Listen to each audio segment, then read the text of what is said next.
കേരളത്തിൽ ഒരു ദശാബ്ദത്തോളമായി പ്രതിപക്ഷത്തിരിക്കുകയാണ് UDF, കോൺഗ്രസിന്റെ ചരിത്രത്തിൽ ഇങ്ങനെ ഒരു കാലം ഉണ്ടായിട്ടില്ല. കേന്ദ്രത്തിലും കേരളത്തിലും അധികാരത്തിന് പുറത്ത് ഒരു ദശാബ്ദം. തിരുവനന്തപുരം DCC പ്രസിഡന്റിന്റെ ഫോൺ സംഭാഷണം പുറത്തു വന്നു. അതിലും അദ്ദേഹം പറയുന്നത് ഇടതുപക്ഷം തന്നെ വീണ്ടും ജയിക്കും, കോൺഗ്രസ് എടുക്കാച്ചരക്കായി മാറും, അതാണ് പ്രയോഗം. അങ്ങനെയാണ് അദ്ദേഹം പറയുന്നത്. അദ്ദേഹത്തെ രാജി എഴുതി വാങ്ങി. DCC പ്രസിഡന്റിനെ രാജിവെപ്പിച്ചെങ്കിലും പറഞ്ഞ കാര്യം പറഞ്ഞതായി നിൽക്കുകയല്ലേ. അധികാരമില്ലാതെ അരനിമിഷം തുടരാനാവാത്ത ദൗർബല്യം പൊതുവിൽ വലതുപക്ഷത്തിനുണ്ട്, പ്രത്യേകിച്ച് കോൺഗ്രസിനുണ്ട്. അപ്പൊ ഇത്തരമൊരു ഘട്ടത്തിൽ ഏതു ഹീനകൃത്യം ചെയ്തായാലും വേണ്ടില്ല അധികാരം പിടിക്കുക എന്നതാണ് പ്രധാനം. വർഗീയത എന്ന വാക്കിന് പലരും കൊടുത്തു കാണുന്ന ഒരു നിർവചനം രാഷ്ട്രീയ അധികാരം പിടിച്ചുപറ്റുന്നതിനായി മതവിശ്വാസത്തെ ഉപയോഗപ്പെടുത്തുകയാണ് വർഗീയത എന്നാണ്. അതുതന്നെയാണ് ഏറ്റവും ശരിയായ നിർവചനം എന്നാണ് തോന്നുന്നത്.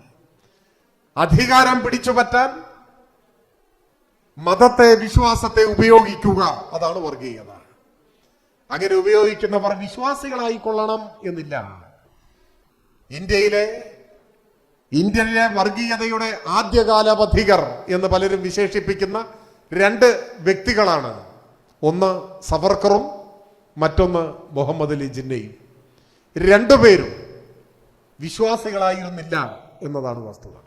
രണ്ടുപേരും വിശ്വാസികളായിരുന്നില്ല. പക്ഷെ അവരാണ് രണ്ട് വിശ്വാസ സമൂഹത്തെ മറയാക്കി മതരാഷ്ട്രത്തിനു വേണ്ടിയുള്ള കരുക്കൾ നീക്കിയത്. അധികാരം പിടിച്ചെടുക്കാൻ, അധികാരം സ്ഥാപിക്കാനുള്ള ഒരു ഉപകരണം മാത്രമായിരുന്നു അവർക്ക് മതവും വിശ്വാസവും. 925 RSS രൂപീകരിക്കപ്പെടുന്നത്. അതിൻ്റെ സവിശേഷ സാഹചര്യങ്ങളെക്കുറിച്ച് ഞാനിവിടെ വിശദീകരിക്കുന്നില്ല. പക്ഷെ അന്നു മുതൽ RSS ഇന്ത്യയെ ഒരു മതരാഷ്ട്രമാക്കണം എന്ന കാഴ്ചപ്പാടോടു കൂടി പ്രവർത്തിക്കുകയാണ്. ഈ ഒക്ടോബറിൽ 100 കൊല്ലം തികയും. രൂപീകരണത്തിന്റെ 100ാം വർഷം ഇന്ത്യയെ മതരാഷ്ട്രമാക്കി മാറ്റുക എന്നതായിരുന്നു RSSന്റെ ലക്ഷ്യം. 2024 പാർലമെന്റ് തെരഞ്ഞെടുപ്പിൽ അവർ പ്രതീക്ഷിച്ചതുപോലെ ഒരു വിജയം ലഭിച്ചിരുന്നുവെങ്കിൽ ഇന്ത്യ ആ അപകടത്തിന് സാക്ഷിയാകുമായിരുന്നു എന്ന് വേണം ന്യായമായും ബലമായും ഊഹിക്കാൻ. മതരാഷ്ട്രമാക്കി മാറ്റുമ്പോൾ നിലവിലുള്ള ഭരണഘടന മാറ്റി പുതിയൊരു ഭരണഘടന കൊണ്ടുവരാനാണ് അവർ ഉദ്ദേശിച്ചിരുന്നത്. അതിന് കൊടിയ വർഗീയവാദികളായ ഒരു കൂട്ടം സന്യാസിമാരെ ചുമതലപ്പെടുത്തിയിരുന്നു അത്രേ. മനുസ്മൃതിയെ ആധാരമാക്കി ഒരു പുതിയ ഭരണഘടന, മതരാഷ്ട്രത്തിന്റെ ഭരണഘടന, അതിന്റെ കരടെല്ലാം തയ്യാറാക്കി RSS ആസ്ഥാനത്ത് ഏൽപ്പിച്ചിട്ടുണ്ട് എന്നാണ് കേൾക്കുന്നത്. ചാതുർവർണ്ണയാടിസ്ഥാനത്തിലുള്ള മതരാഷ്ട്രത്തിന്റെ ഭരണഘടന വരെ തയ്യാറാക്കി 2024 തെരഞ്ഞെടുപ്പിന്റെ റിസൾട്ട് കാത്തിരിക്കുകയായിരുന്നു. ജയിച്ചെങ്കിലും ജയിച്ചവരെ ഒട്ടും പ്രചോദിപ്പിക്കാത്ത, ആഹ്ലാദിപ്പിക്കാത്ത ഒരു വിജയമായി 2024 പാർലമെന്റ് തെരഞ്ഞെടുപ്പില് BJPയുടെ വിജയം മാറി. സഖ്യകക്ഷികളുടെ ഉറപ്പില്ലാത്ത പിന്തുണയുടെ മാത്രം അടിസ്ഥാനത്തിൽ നിലനിൽക്കുന്ന ഒരു ഗവൺമെന്റാണ് ഇപ്പോൾ അധികാരത്തിലിരിക്കുന്നത്. അതുകൊണ്ട് തങ്ങൾ ആഗ്രഹിച്ചതുപോലെ ഭരണഘടന പൊളിച്ചെഴുതാൻ, മാറ്റിപ്പണിയാൻ ഇപ്പോൾ അവർക്ക് സാധിക്കില്ല. അപ്പൊ അവര് ക്ഷമയോടെ വീണ്ടും കാത്തിരിക്കുകയാണ്. നമുക്കത് ഭാവിക്ക് വിടാം. പക്ഷെ പറഞ്ഞു വന്നത് മതരാഷ്ട്രം എന്ന കാഴ്ചപ്പാടോടെ ഈ 100 കൊല്ലമായി പ്രവർത്തിച്ചു കൊണ്ടിരിക്കുന്ന സംഘടനയാണ് RSS. അവർ ഈ ഒരു നൂറ്റാണ്ടിനിടയിൽ നടത്തിയിട്ടുള്ള പ്രവർത്തനങ്ങൾ അത് വർഗീയമായി ഇന്ത്യയെ ചേരിതിരിക്കുക എന്ന ലക്ഷ്യത്തോടു കൂടിയുള്ളതാണ്. ആദ്യകാലത്ത് അതിന്റെ അപകടം എല്ലാവരും വേണ്ട വിധത്തിൽ ആഴത്തിൽ ഗ്രഹിച്ചുവോ എന്നത് സംശയമാണ്. പ്രൊഫസർ ബിപിൻ ചന്ദ്രയെ പോലെയുള്ള ചിലർ ചൂണ്ടിക്കാണിക്കുന്നുണ്ട്, ദേശീയ പ്രസ്ഥാനം, നെഹ്റു ഉൾപ്പെടെയുള്ള അതിന്റെ നേതാക്കന്മാർ ദേശീയ പ്രസ്ഥാനം സ്വാതന്ത്ര്യ സമരം തീക്ഷ്ണമായി ഏറ്റെടുത്ത് മുൻപോട്ട് പോകുമ്പോൾ സ്വാഭാവികമായും വർഗീയത മൃതിയടഞ്ഞുകൊള്ളും എന്ന് കരുതി. ബിപിൻ ചന്ദ്ര അത് വിമർശനമായിട്ടാണ് ഉന്നയിക്കുന്നത്. നെഹ്റു ഉൾപ്പെടെയുള്ള ദേശീയ പ്രസ്ഥാനത്തിന്റെ നേതാക്കന്മാർക്ക് സംഭവിച്ച ഒരു പിശക് എന്ന നിലയിലാണ് ചൂണ്ടിക്കാണിക്കുന്നത്. സാമ്രാജ്യത്വ വിരുദ്ധ സമരം ശക്തിപ്പെടുമ്പോൾ, സ്വാതന്ത്ര്യ സമരം ആളിക്കത്തുമ്പോൾ ആ അഗ്നിജ്വാലകളേറ്റ് വർഗീയതയൊക്കെ അങ്ങ് ഇല്ലാതായിക്കൊള്ളും സ്വാഭാവികമായും എന്ന് കരുതി അദ്ദേഹം ഇടതുപക്ഷത്തെയും വിമർശിക്കുന്നുണ്ട്. വർഗസമരം തീക്ഷ്ണമാകുമ്പോൾ വർഗീയത സ്വാഭാവികമായും പരാജയപ്പെട്ടുകൊള്ളും എന്ന് കരുതി എന്ന വിമർശനം ഇടതുപക്ഷത്തിനെതിരെയും അദ്ദേഹം ഉയർത്തുന്നുണ്ട്. എന്നാൽ ഇതെല്ലാം ഒരു പരിധിവരെ ശരിയായിരിക്കുമ്പോഴും വർഗീയതയുടെ വിപത്തിനെതിരെ ഇടവേളകളില്ലാത്ത സമരം ഏറ്റെടുക്കേണ്ടതാണ് എന്ന് തന്നെയാണ് അദ്ദേഹത്തെ പോലെയുള്ള ആളുകൾ ചൂണ്ടിക്കാണിക്കുന്ന ഒരു കാര്യം. ഈ സന്ദർഭത്തിൽ നമ്മൾ കാണേണ്ട മറ്റൊരു അല്ലെങ്കിൽ ഈ ഘട്ടത്തിൽ നമുക്ക് കൗതുകപൂർവ്വം ഓർമ്മിക്കാവുന്ന ഒരു വിമർശനം ഒരു കാലത്ത് ഉന്നയിച്ചത് ഒ വി വിജയനായിരുന്നു. അദ്ദേഹം 1987 എഴുതുന്നുണ്ട്, നമ്മളെ കുറ്റപ്പെടുത്തിക്കൊണ്ടാണ്, CPIM-നെ വിമർശിച്ചുകൊണ്ടാണ് അദ്ദേഹം എഴുതുന്നത്. ആ വിമർശനത്തിന് അടിസ്ഥാനം അഴിമതിക്കും സ്വേച്ഛാധികാര വാഴ്ചയ്ക്കുമെതിരെ എന്ന് വെച്ചാൽ കോൺഗ്രസിനെതിരായിട്ട് തന്നെയാണ് ഉദ്ദേശിക്കുന്നത്.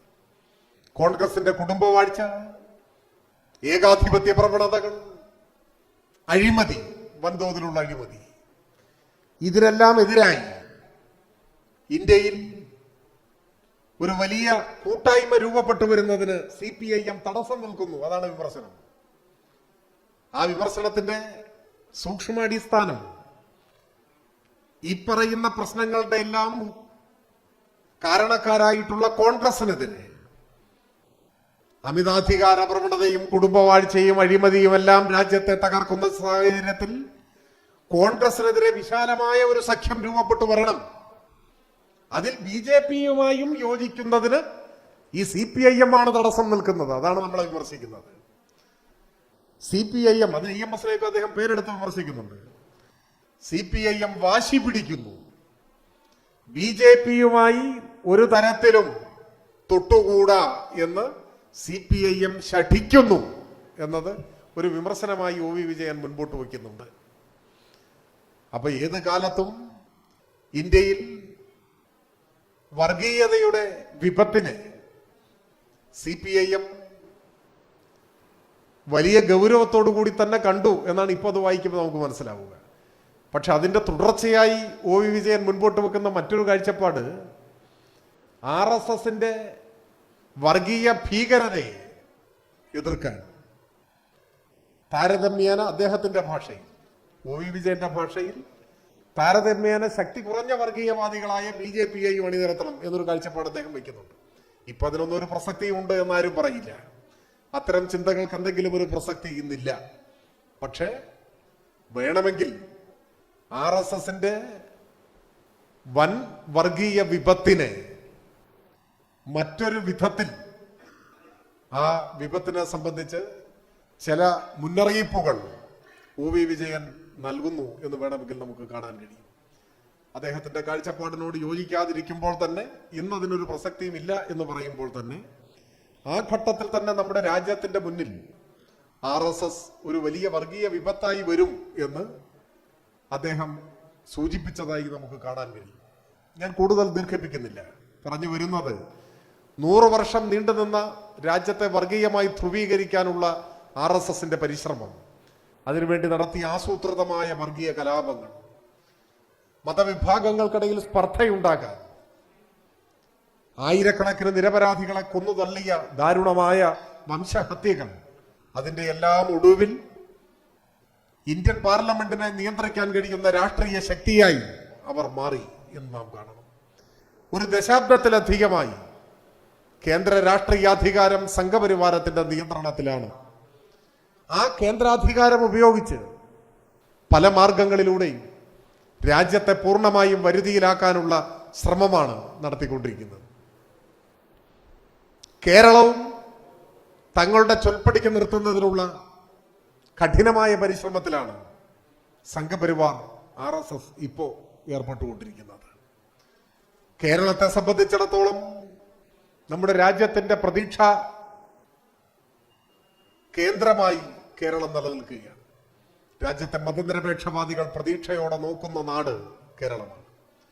ഇന്ത്യയിലെ ഓരോ സംസ്ഥാനങ്ങളും ഒന്നിനു പുറകെ മറ്റൊന്നായി സംഘപരിവാരത്തിന്റെ വർഗീയ അജണ്ടകളുടെ മുൻപിൽ മുട്ടുമടക്കുമ്പോഴും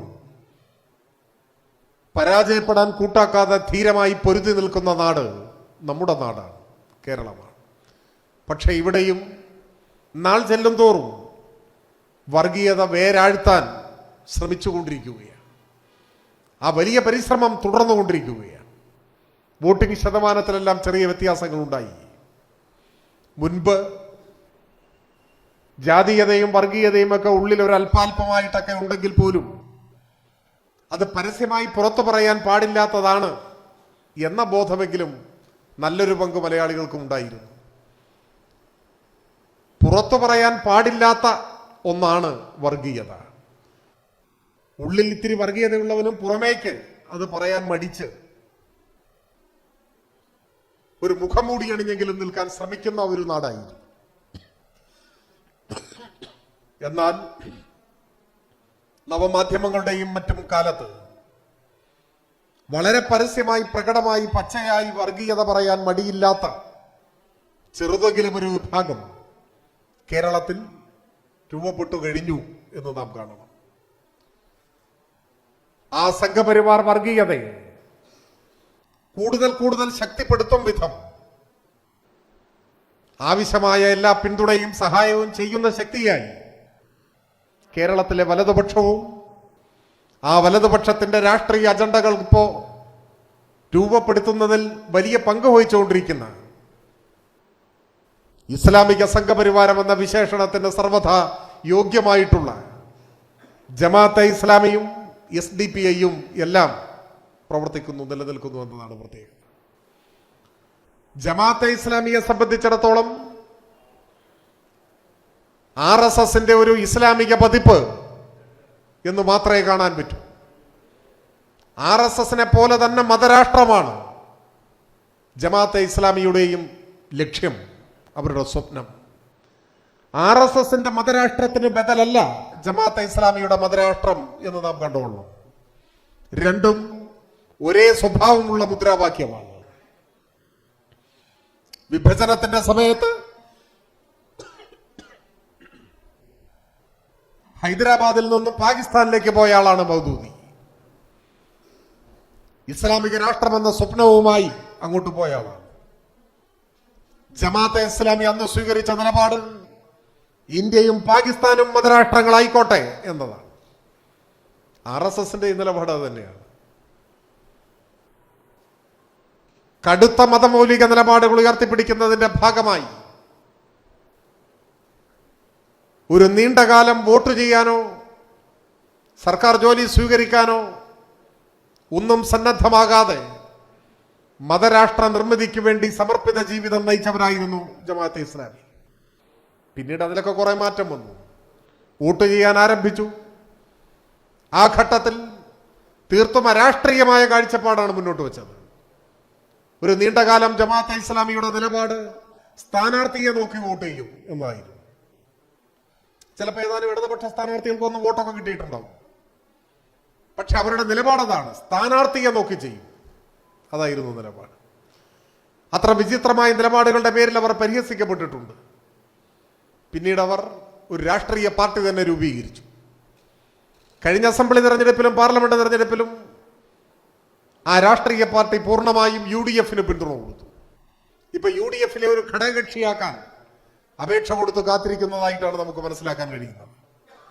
അവരെ ഒരു അസോസിയേറ്റ് ഘടകകക്ഷിയായെങ്കിലും പരിഗണിക്കണം എന്നാണ്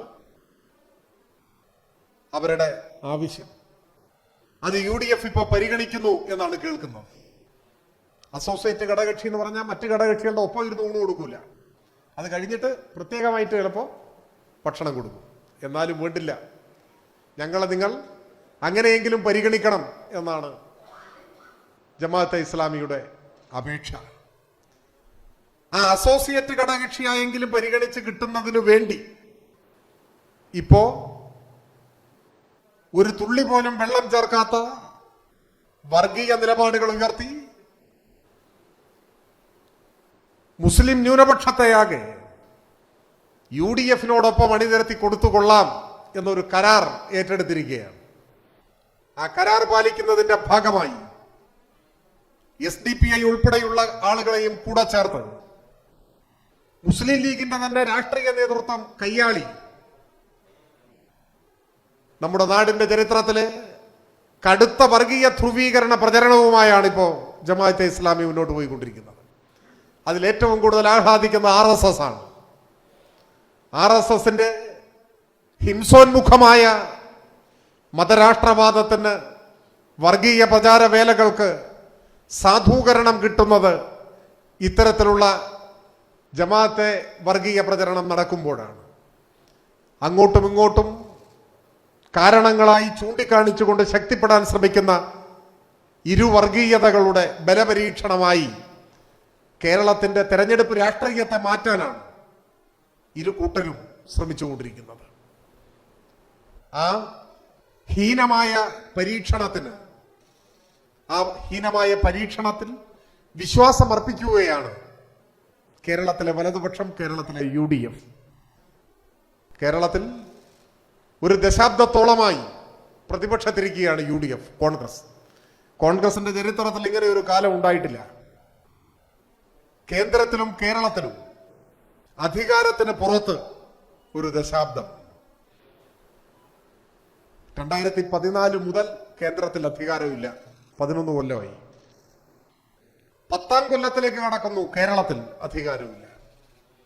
കേന്ദ്രത്തിലും സംസ്ഥാനത്തും ഒരു ദശാബ്ദമായി രാഷ്ട്രീയാധികാരമില്ലാത്ത പാർട്ടി എന്ന നിലയിൽ നിൽക്കേണ്ടി വരുന്നത് ആദ്യമായാണ് കോൺഗ്രസ്. ചരിത്രത്തിൽ ഇന്നുവരെ ഇങ്ങനെ ഉണ്ടായിട്ടില്ല ഒരു അനുഭവം. ഇത് കോൺഗ്രസിന് താങ്ങാവുന്നതിലധികമാണ്, താങ്ങാൻ കഴിയില്ല. ഇപ്പോഴാണെങ്കിലോ ഒരു 3ാം ഊഴം കേരളത്തിൽ ഇടതുപക്ഷത്തിന് ലഭിച്ചേക്കും എന്ന് പൊതുവായി വിലയിരുത്തപ്പെടുന്നത് കോൺഗ്രസിന്റെ സമനില തെറ്റിക്കുകയാണ്. മുല്ലപ്പള്ളി വരെയുള്ള നേതാക്കന്മാർ പരസ്യമായി ഇത്തരത്തിലുള്ള അഭിപ്രായങ്ങൾ പ്രകടിപ്പിച്ചു കഴിഞ്ഞു. കഴിഞ്ഞ ദിവസം തിരുവനന്തപുരം DCC പ്രസിഡന്റിന്റെ ഫോൺ സംഭാഷണം പുറത്തു വന്നു. അതിലും അദ്ദേഹം പറയുന്നത് ഇടതുപക്ഷം തന്നെ വീണ്ടും ജയിക്കും, കോൺഗ്രസ് എടുക്കാച്ചരക്കായി മാറും, അതാണ് പ്രയോഗം. അങ്ങനെയാണ് അദ്ദേഹം പറയുന്നത്. അദ്ദേഹത്തെ രാജി എഴുതി വാങ്ങി.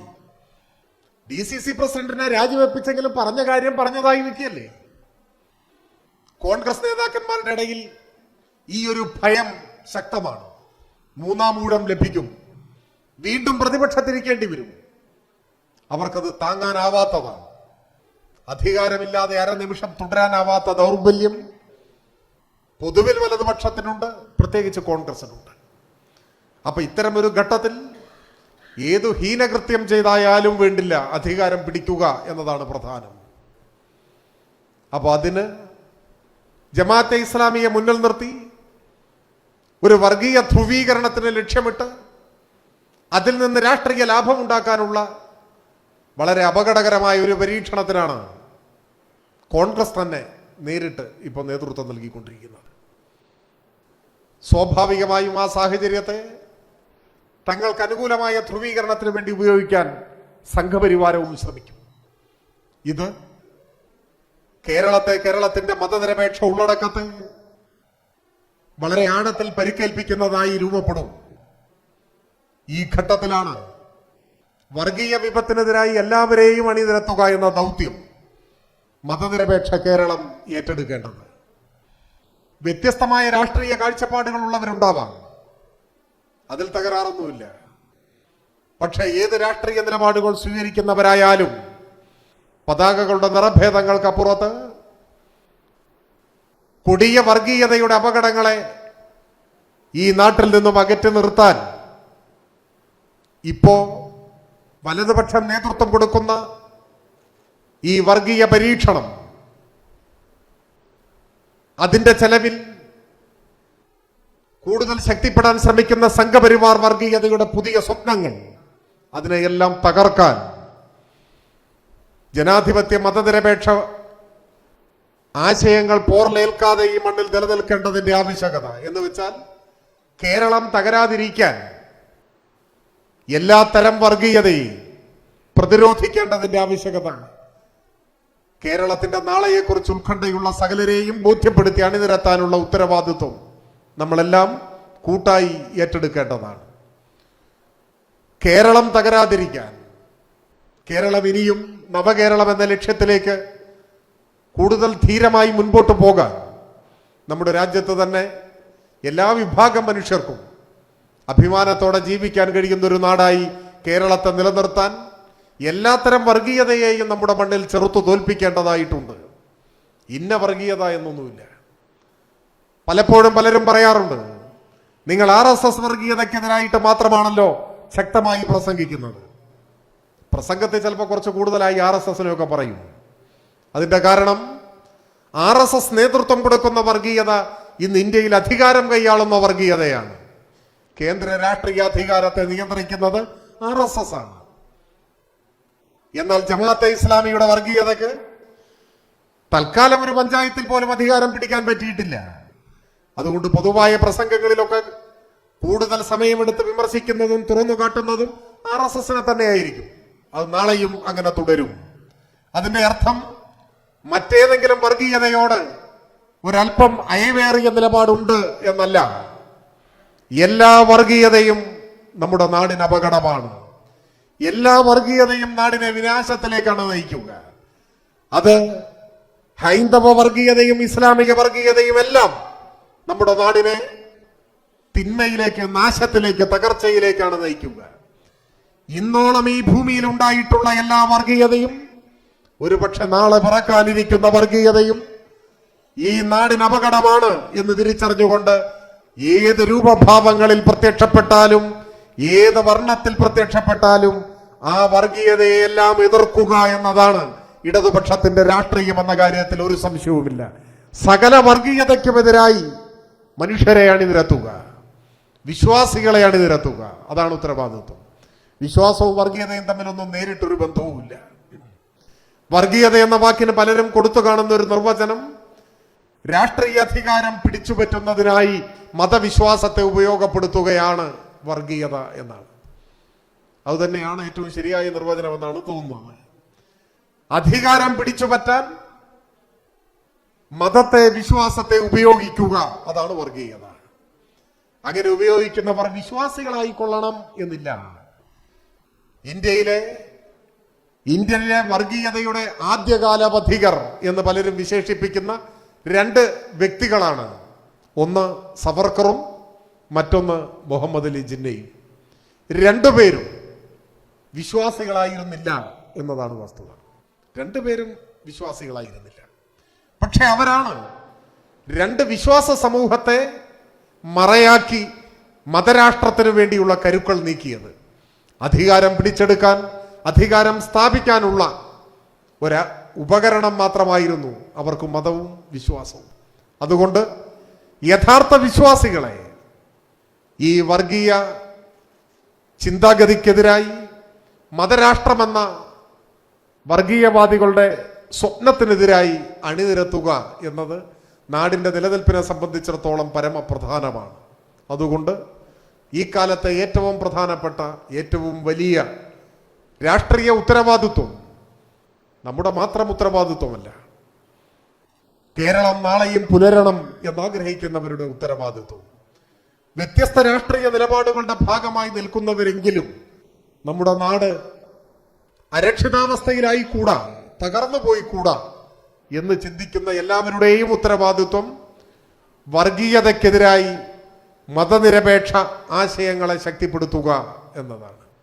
വർഗീയതയ്ക്കെതിരായി നിലപാട് സ്വീകരിക്കുന്നവർക്ക് ഇന്ന് കേരളത്തിൽ UDF നേതൃത്വം കൊടുക്കുന്ന വിപൽക്കരമായ പരീക്ഷണങ്ങളെയും ഒപ്പം കേന്ദ്ര രാഷ്ട്രീയ അധികാരത്തിന്റെ പിൻബലത്തിൽ സമൂഹത്തെ വർഗീയവൽക്കരിക്കാൻ ശ്രമിക്കുന്ന സംഘപരിവാരത്തിന്റെ നീക്കങ്ങളെയും ഒരേ സമയം എതിർക്കേണ്ട ഉത്തരവാദിത്വമുണ്ട്. ആ ഉത്തരവാദിത്വം ഏറ്റെടുക്കാൻ എല്ലാവരും കൂടുതൽ വീര്യത്തോടെ രംഗത്തിറങ്ങേണ്ട ഒരു കാലമാണിത് എന്ന് സൂചിപ്പിച്ചുകൊണ്ട് ഞാൻ എൻ്റെ എളിയ വാക്കുകൾ അവസാനിപ്പിക്കുന്നു. ഈ സെമിനാർ ഔപചാരികമായി ഉദ്ഘാടനം ചെയ്യുന്നതായി അറിയിക്കുന്നു. അഭിവാദനം.